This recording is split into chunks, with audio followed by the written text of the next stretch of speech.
Sol has long argued that the problems blacks face today involve far more than what whites have done to them in the past. It's no mystery why black activists want to keep the focus on white racism. It helps them raise money and stay relevant. And it's no mystery why politicians use the same tactics. It helps them win votes. But Sol argued that it's not at all clear that a laser focus on white racism is helping the black underclass. You can spend all day, every day, pointing out the moral failings of other people, other groups, institutions, society in general. The question is whether doing so actually helps the people who most need help. Many of today's activists go about their business with the assumption that the only real problem facing the black underclass is white racism. A good example of this is the recent focus on policing in black communities. Do racist cops exist? Absolutely. Do some cops abuse their authority? Of course. But are poor black communities so violent because of racist cops or police brutality? And will reducing police resources improve the situation? According to the Chicago Sun-Times, there were 492 homicides in Chicago in 2019. Do you know how many of them involved the police? 3. 3 out of 492. If Chicago has a policing problem, it's clearly a secondary problem.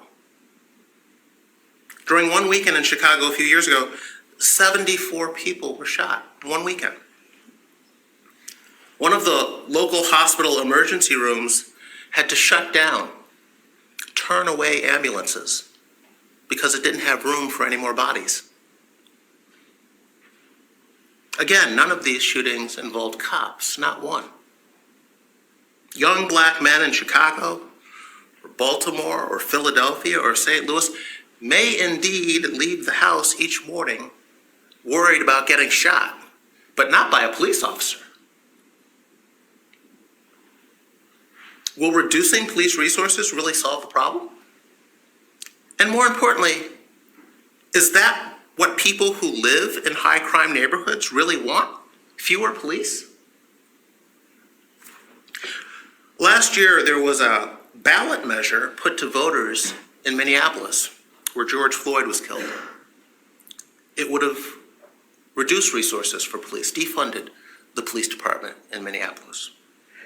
Not only was it defeated, it was most strongly opposed by black residents in high crime areas who want more policing, not less.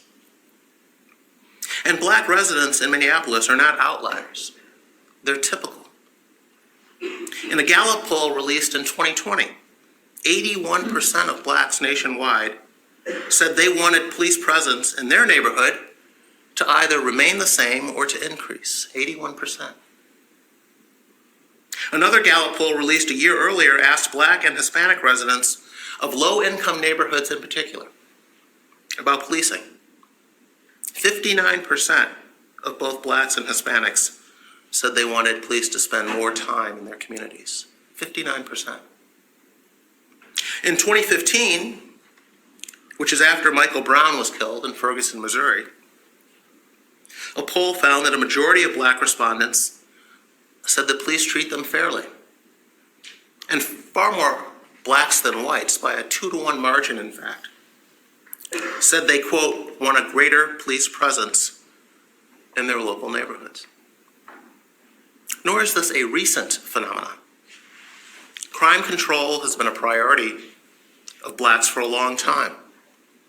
Way back in 1993, a Gallup poll found that 82% of black respondents said the criminal justice system doesn't treat criminals harshly enough. 75% of blacks wanted more cops on the street to combat crime. And 68% said we ought to build more prisons so that longer sentences can be given. efforts to defund the police are being pushed by activists, liberal elites who claim to be speaking on behalf of low-income minorities. But as the polling shows, they are mostly speaking for themselves. This is something Sol pointed out a long time ago. In the course of doing research for the book, I went through dozens and dozens of interviews that Sol had done over the decades. He would often be asked, how does it feel to go against the grain of so many other blacks? And Sol would inevitably correct the premise of the question. You don't mean I go against the grain of most blacks, he would say. You mean I go against the grain of most black intellectuals, most black elites. But black intellectuals don't represent most blacks, any more than white intellectuals represent most whites. And this continues to be the case today. Most blacks, for example, support voter ID laws and school choice, while most black elites, your academics, your NAACP, your Black Lives Matter activists, are opposed to those things. Conversely, most blacks oppose racial preferences in college admissions, and as I just mentioned, oppose defunding the police, while black elites are in favor of those things. Sol pointed out these disparities decades ago, and they've only grown since then. His writings on intellectual history have stressed time and again that intellectuals are a special interest group with their own self-serving agenda and priorities, and ought to be understood as such. Liberal elites control the media, by and large. They control academia, by and large. They run the foundations that hand out the intellectual awards and prizes. Sol has refused to play footsie with them, refused to pull his punches. And it has cost him in terms of prestige and in terms of notoriety. He's paid a price. It's one reason he's not as well known as the individuals I mentioned earlier.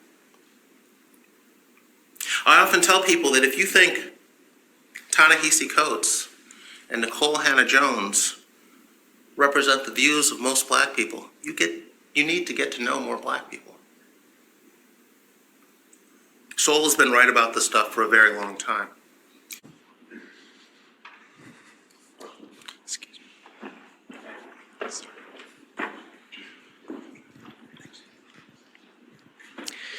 Thank you for coming to speak to us today, Mr. Riley. I've been a regular reader of your column in the Journal for years now, since I was in high school. So it's great to see you in person. So you raised the point that Sol is not necessarily going, in his scholarship and his views are not necessarily going against the grain of the vast majority of black people, but really against the grain of black elites and black Based on the intellectuals. polling data that we have. Yeah, and I'm familiar with the data. I pointed out in class, much to the chagrin of my professors and classmates, all the time. But what I've always struggled with, and that I've been trying to figure out myself as I've looked at that data and made that same point myself, is why it doesn't translate as much to the ballot box as you might expect. That's a good question. And when there's a ballot measure, say, where it's just a question, like with the defunding the police question in Minneapolis, it seems to have translated. But then when you put a politician on the ballot instead, and it gets involved with the party politics, it doesn't seem to translate as well. And I was wondering if you had any additional insight into that. It's a good question, and I get it quite a bit. But it presumes that black behavior is somehow unique in this regard, and it isn't. There are many groups that seemingly vote against what other people would consider their best interest. This is pointed out. I mean, one of the old popular sayings about this involved Jewish voting habits, that Jews earn like Episcopalians and vote like Puerto Ricans. And it was meant to say, why aren't they voting their pocketbook? Why are they voting for people who are going to raise their taxes? The same could be said about a lot of liberal elites in California and Hollywood who do the same thing. From our point of view or from some other point of view, it's you're not voting your interests. How can you do this? Another example, a concrete example I point out is in 2020, there was a ballot initiative in California about racial preferences in higher education. Back in the mid-90s, California had banned race-conscious college admissions, and this was an effort to reverse that ban. It was defeated overwhelmingly by an even larger margin than what it passed back in the mid-90s. And you know who led the fight against overturning it? Asian Americans. Those same Asian Americans voted overwhelmingly for Joe Biden and Kamala Harris. So blacks are not unique in choosing certain issues that are going to determine their vote versus what they're going to support in principle or not support in principle. It's been true among other groups as well. I think, frankly, one reason you don't see more blacks voting for more Republicans is that Republican candidates rarely come ask black people for their vote. They don't show up in the neighborhood. They don't go to the barber shops and the community centers and explain their views. They don't advertise on black radio, black Twitter. They largely concede this vote. There are some outliers who have tried this. Larry Hogan did it in Maryland.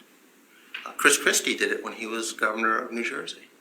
But they remain outliers. By and large, Republicans feel that they can win without this vote, and time spent courting a constituency you're less likely to win over is time not spent courting voters you're much more likely to get. And so until I think Republicans decide they need this vote to win, that's probably not gonna change.